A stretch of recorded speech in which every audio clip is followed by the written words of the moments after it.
Imagina que estás viviendo en 1971, viendo cómo estudiantes comunes se transforman en sádicos guardias de prisión en tan solo 6 días. Aterrador, ¿verdad? Pero aquí viene el giro. Nada de eso era real, solo estaban siguiendo instrucciones. Todo lo que crees saber sobre el experimento de la prisión de Stanford es un mito, desmontado en silencio por investigadores pacientes que volvieron a escuchar. Los gritos, los colapsos, los guardias que supuestamente descubrieron un monstruo dentro de sí mismos, todo fue inventado. Los investigadores por fin escucharon las cintas originales.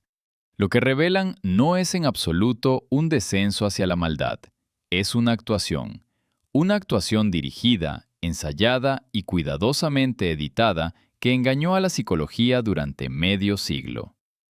¿Qué ocurrió realmente dentro de aquel silencioso sótano en 1971? Imagina un cálido verano en Palo Alto, agosto de 1971. El profesor de psicología Philip Zimbardo convierte el sótano del Jordan Hall de Stanford en una prisión falsa. Cuelga un cartel, instala rejas de hierro y monta una pequeña sala de observación con cámaras ocultas en el interior. Luego recluta a 24 estudiantes varones mediante un pequeño anuncio en el periódico.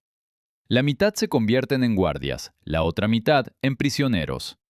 Una sola moneda al aire decide exactamente quién es quién. El plan suena sencillo, casi inocente en su alcance. Observa lo que sucede cuando a personas normales se les entrega poder de repente. Zimbardo predice que el experimento durará 2 semanas, termina después de solo 6 días. Se dice que los prisioneros se derrumban, los guardias inventan nuevos castigos crueles. Según los informes, un joven grita sin parar hasta que tienen que liberarlo. Zimbardo pone fin al experimento y se lo cuenta al mundo. Su conclusión se convierte en una de las ideas más repetidas en todos los libros de texto de psicología moderna hoy en día. Dale a una persona común un uniforme, un rol y un poco de autoridad y se convierte en un monstruo. La situación, no la persona, produce el mal. Los libros de texto lo aceptan, los documentales lo dramatizan sin cesar durante muchas décadas. Los periodistas lo citan cada vez que un soldado tortura a un prisionero o un burócrata firma en silencio una atrocidad. Abu Ghraib, Stanford. Ruanda, Stanford. La Alemania nazi, Stanford. El mito explica casi todas las atrocidades de la historia moderna. Durante 50 años, este estudio fue un espejo que te decía que, en las condiciones adecuadas, tú harías lo mismo. Esa maldad no estaba allá afuera. Estaba dentro de ti, esperando un disfraz. O eso creíamos. Pero resulta que las cintas cuentan una historia completamente distinta sobre lo que realmente ocurrió dentro de aquel laboratorio del sótano. En 2018, el cineasta francés Thibaut Letexier se adentró en los polvorientos archivos de Stanford para hacer un documental.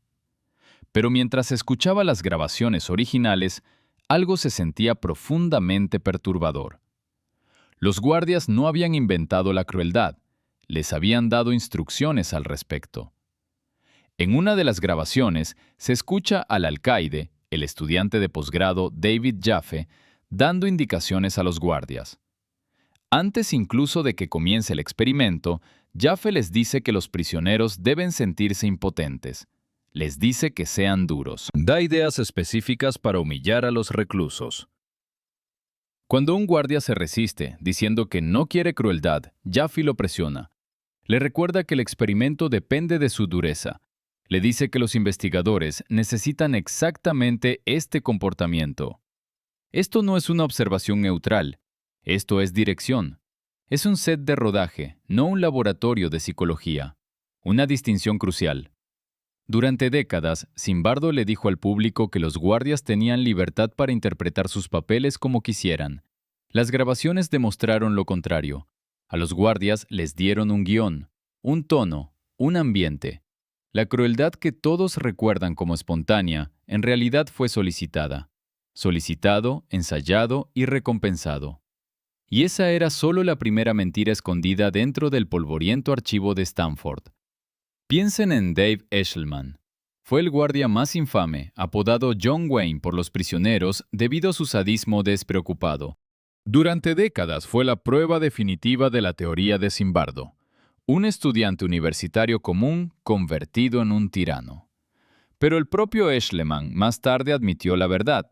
Estaba actuando. Había visto la película La leyenda del indomable. Basó su personaje en el sádico capitán de prisión de aquella película, dándoles a los investigadores lo que parecían querer. Trató el experimento como si fuera teatro de improvisación. No se estaba volviendo cruel, estaba interpretando la crueldad a propósito. Ahora piensa en Douglas Corpy, el prisionero cuyo colapso emocional se convirtió en el momento emblemático de todo el experimento. Frente a la cámara, grita, suplica que lo liberen. Parece estar perdiendo la cabeza por completo. Zimbardo cita este colapso como prueba de la rapidez con que un entorno carcelario destruye la frágil psique humana. Pero aquí viene el giro. Corpy ha dicho repetidamente y de manera oficial que en realidad estaba fingiendo todo el colapso. Quería salir porque tenía exámenes que estudiar y le dijeron que no podía simplemente abandonar el estudio. Así que hizo lo que haría cualquier estudiante en pánico. Fingió un colapso lo bastante convincente para que lo dejaran salir. Ahora fíjense en cómo se reclutó a los voluntarios. El anuncio del periódico mencionaba específicamente la vida en prisión, no psicología en general. Estudios posteriores muestran que las personas que respondían a esos anuncios obtenían puntuaciones más altas en medidas de agresividad, autoritarismo y dominación social. La muestra no era aleatoria, se autoseleccionó por los rasgos exactos que el experimento luego descubriría de forma dramática. Y por último, Zimbardo no se sentó detrás de un espejo unidireccional a observar. Se asignó a sí mismo el papel de superintendente de la prisión, recorrió los pasillos, dio órdenes, moldeó la atmósfera emocional, no como un científico que observa un fenómeno, él era el director de la obra. Si estaba todo guionizado, ¿por qué el mundo lo creyó durante décadas? Parte de la respuesta llegó en 2001, cuando la BBC financió una réplica completa a cargo de dos psicólogos británicos. Alex Haslam y Stephen Bricker llevaron a cabo el mismo montaje básico. Voluntarios comunes y corrientes, una prisión simulada, guardias, prisioneros, cámaras grabando. Pero esta vez una cosa era diferente. Los guardias no fueron entrenados, no se les dijo que fueran duros. Ningún alcaide les indicó que el experimento necesitara crueldad. Simplemente los colocaron en el papel y los observaron. El resultado, nada parecido a Stanford. Los guardias no cayeron en el sadismo. A muchos les incomodaba ejercer autoridad sobre los demás. Dudaron, negociaron. Algunos se negaron a hacer cumplir normas que consideraban injustas. Mientras tanto, los prisioneros no se derrumbaron, se organizaron, hablaron entre ellos, se resistieron a los castigos arbitrarios dentro de los muros de la prisión ficticia. En un momento dado, los prisioneros prácticamente tomaron el control, formando una pequeña comunidad cooperativa junto con los guardias más comprensivos. Haslam y Reicher llegaron a una conclusión muy distinta. La crueldad no es automática. Los roles por sí solos no corrompen a las personas. Lo que realmente genera daño colectivo es la identificación con una causa y el permiso de un líder que presenta el daño como necesario. En otras palabras, el mal no es situacional, es ideológico. Necesita una historia, necesita una voz. Una voz que dice, esto es lo correcto, esto es necesario, este es tu deber. Así es como nace la crueldad. Lo que significa que el verdadero culpable no era la naturaleza humana en absoluto. Una vez que ves este patrón, aparece en todas partes. Tomemos Abu Ghraib. Durante años, los abusos contra los prisioneros iraquíes se explicaron como un estallido de crueldad al estilo de Stanford. Mala situación, gente común, crueldad inevitable.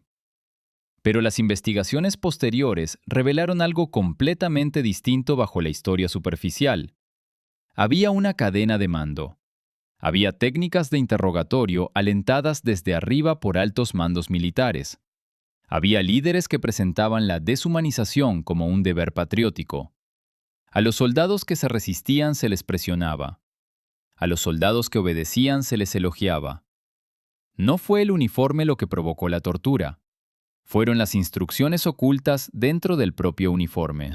O consideremos los famosos estudios de obediencia de Stanley Milgram, en los que los sujetos supuestamente aplicaban descargas eléctricas a desconocidos por orden de otros. ¿Por qué? Porque un hombre con bata de laboratorio les dijo que siguieran presionando el botón una y otra vez. El reanálisis de los propios archivos de Milgram muestra que muchos participantes en realidad se resistieron, discutieron, se negaron y cuestionaron al experimentador. La pulcra cifra del 65% de obediencia esconde un panorama mucho más turbio de vacilación, negativas y lucha moral a lo largo de todo el experimento. La historia de Milgram era más limpia que sus datos. Pero aquí está lo interesante. El mito sigue moldeando los libros de texto hoy en día. El mismo patrón alcanzó al efecto espectador, nacido del asesinato de Kitty Genovese en 1964. Durante décadas, los libros de texto afirmaron que 38 testigos la vieron morir en una calle de Nueva York y no hicieron nada. Informes posteriores demostraron que esa cifra fue exagerada. Varias personas sí intentaron ayudarla aquella noche terrible. La historia fue, en gran parte, una invención de los periódicos. Aún así, el efecto espectador se convirtió en un pilar de la psicología social. Empiezas a ver un patrón: hallazgo dramático, villano simple, evidencia débil, fama enorme y, más tarde, una corrección silenciosa. Esto es lo que los psicólogos sociales llaman ahora la crisis de replicación. Historias hermosas construidas sobre cimientos muy inestables.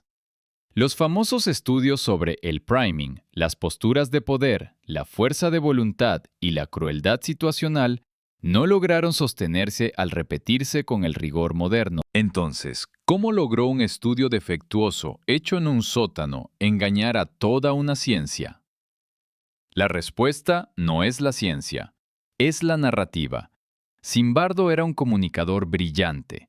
Controlaba la narrativa, invitando a periodistas al sótano antes de la revisión por pares. Concedió entrevistas, influyó en cómo se editaba el metraje, escribió libros, apareció en televisión. Para entonces ya era famoso. Cuando los críticos cuestionaron la metodología, la historia ya había escapado del laboratorio y se había alojado profundamente en la cultura. Y la historia llegó justo en el momento cultural perfecto. 1971. Vietnam estaba destrozando a Estados Unidos. My Lai reveló atrocidades cometidas por jóvenes soldados comunes. Watergate se cernía sobre el país. La gente quería saber cómo ciudadanos ejemplares se volvían monstruosos. Zimbardo ofreció una respuesta reconfortante. No somos nosotros, es la situación. Cambia la situación y el mal desaparece. Ese mensaje se difundió porque reconfortaba. Absolvía a las personas y eximía a las instituciones de responsabilidad al culpar a fuerzas abstractas. Los autores de libros de texto lo copiaron porque era claro, memorable y dramático. Nadie volvió a revisar los archivos originales. Nadie escuchó las cintas. Los libros de texto citaban a libros de texto que citaban a otros libros de texto. La evidencia original, en silencio, se volvió irrelevante. La psicología, como cualquier campo, premia la atención. Y la atención premia las historias con villanos, giros inesperados y lecciones morales impactantes. El rigor es invisible. Los matices no se vuelven tendencia. El campo mantuvo vivo el mito porque el mito lo mantenía visible. Pero aquí está lo importante. Esto no es solo teoría. Cambia silenciosamente la forma en que te ves a ti mismo cada día. Piensa en lo que la historia de Stanford te enseñó en silencio, que estás a un uniforme de distancia de la crueldad más casual, que tu carácter es solo un disfraz delgado estirado sobre una naturaleza más oscura que se esconde justo debajo de la superficie, que si llegara la situación equivocada, de pronto te convertirías en alguien que ni siquiera podrías reconocer en ti mismo. Tal vez te has contado esta historia. Tal vez te has consolado con ella, de una manera silenciosa y extraña. Porque si el mal es automático, entonces nadie es verdaderamente responsable de nada de eso, ni siquiera tú mismo. Pero resulta que las grabaciones sugieren algo distinto. Tu cerebro se resiste a la crueldad mucho más de lo que en realidad supones. La gente común, sin adoctrinamiento, no cae fácilmente en la crueldad. Duda, cuestiona, busca una salida, negocian con autoridad, forman pequeñas alianzas contra la injusticia. Lo predeterminado no es en absoluto el sadismo. Lo predeterminado es la confusión y el malestar moral. La crueldad exige algo adicional para anular esa vacilación que llevamos dentro. Necesita una historia que diga que esta persona lo merece. Necesita una voz que diga que este comportamiento es obligatorio. Necesita un grupo que diga que todos los demás lo están haciendo. Sin esos ingredientes, la mayoría de las personas simplemente se niega. Tu consentimiento importa. La situación es real, los sistemas son poderosos, pero no eres un recipiente pasivo que lo absorbe todo. Eres un filtro. Tú eliges qué órdenes seguir, qué encuadres aceptar, qué historias creer. Cada vez que notas esa elección, debilitas el mito del mal automático. La conciencia es tu primera defensa. Una vez que sabes que la crueldad se enseña, puedes oír la enseñanza. Puedes reconocer las sugerencias del carcelero. Puedes reconocer al personaje de John Wayne que te están sugiriendo. Puedes decidir, en silencio, no seguirle el juego. Pero aquí queda una pregunta incómoda que las cintas dejan abierta. ¿Por qué nos encantan tanto las historias oscuras sobre nosotros mismos? ¿Por qué se propagó Stanford no a pesar de su crudeza, sino gracias a ella? Algo extrañamente reconfortante habita en esa oscuridad. La idea de que los humanos somos secretamente monstruos elimina la carga del esfuerzo moral. Justifica los fracasos de los líderes. Convierte las decisiones en inevitabilidades. Si todos somos simplemente guardias esperando un uniforme, nadie es responsable de manera única. Todos iban a hacerlo tarde o temprano. El horror se convierte en clima, algo que nos sucede, no algo que se hace. Pero el verdadero mal, cuando lo miras de cerca, no es como el clima. Es elegido, es alentado, es permitido. Tiene autores, guiones y un alcaide que les recuerda a los guardias lo que se espera de ellos. Quita el adoctrinamiento y la crueldad se queda sin alimento. Esa es una verdad más dura que el mito de Stanford, porque devuelve la responsabilidad al lugar que le corresponde. Sobre los líderes que marcan la historia, sobre los sistemas que la recompensan, sobre los individuos que en silencio la aceptan. Aquí va la pregunta incómoda. Si lo de Stanford es mentira, ¿cuántos otros clásicos en tu estantería también lo son? ¿Cuántos experimentos sobre la naturaleza humana no son más que teatro bien producido de una época en que la psicología perseguía titulares en lugar de datos? Porque Stanford es solo una de las muchas mentiras de los libros de texto que aún permanecen calladamente en los estantes de tus aulas favoritas. Si quieres ver hasta dónde llega esta madriguera de conejo, mira el video del reanálisis de Milgram que viene justo a continuación. La historia de la obediencia no es lo que te enseñaron, y los archivos guardan la misma silenciosa corrección que reveló Stanford. Transforma la manera en que ves cada uniforme, cada orden, cada instante en que la autoridad susurra, así deben ser las cosas. Pregúntate con sinceridad, si hubieras estado en aquel sótano, escuchando al alcaide exigir tu dureza, ¿le habrías obedecido? ¿Te habrías negado? ¿O habrías cometido apenas la crueldad suficiente para ser útil, diciéndote a ti mismo después que en realidad no eras tú? Escribe tu respuesta en los comentarios. No la halagadora, la verdadera, esa que preferirías que nadie viera jamás. Suscríbete si quieres más clásicos desmentidos, esos que moldearon la forma en que te ves a ti mismo sin que jamás te dieras cuenta. Porque el próximo mito que derribemos podría ser justo uno que tú,